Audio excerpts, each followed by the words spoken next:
जिल्हा परिषद निवडणूक आणि या निवडणुकीमध्ये आमची फक्त एवढीच लढाई होती की स्थानिक विरुद्ध बाहेरचा.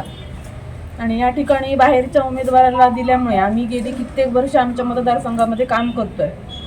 मग कुठेतरी सर्वसामान्य कार्यकर्त्याची इच्छा असते की आपण या मतदारसंघामध्ये निवडणूक लढवावी आणि या उद्देशाने आम्ही या जिल्हा परिषद निवडणुकीमध्ये फॉर्म भरलेला.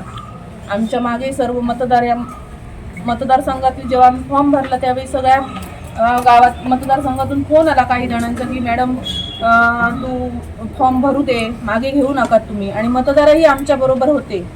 पण आजच्या या पैशाच्या महासागरात आणि एकंदरीत जे फोनाफोनी व्हायला लागली आहे फॉर्म भरल्यापासून 4 दिवसात, या सगळ्या गोष्टींमुळे मानसिक संतुलन बिघडल्यामुळे आम्ही या गोष्टीचा विचार केला की आपण यामध्ये करू शकत नाही. मतदार जरी आपल्याबरोबर असले तरी लोक विकले जाताना दिसत आहेत या आज मतदारसंघामध्ये. त्याच्यामुळे आपण कुठेतरी थांबलं पाहिजे या उद्देशाने आम्ही थांबायचा निर्णय घेतला. पण या सर्व ह्याच्यात मी सर्व मतदारांचे, आम्हाला कोणी कोणी फोन केले तुम्ही थांबा, आमचं सहकार्य आहे तुम्हाला, या सर्वांचे मी मनापासून आभार मानते.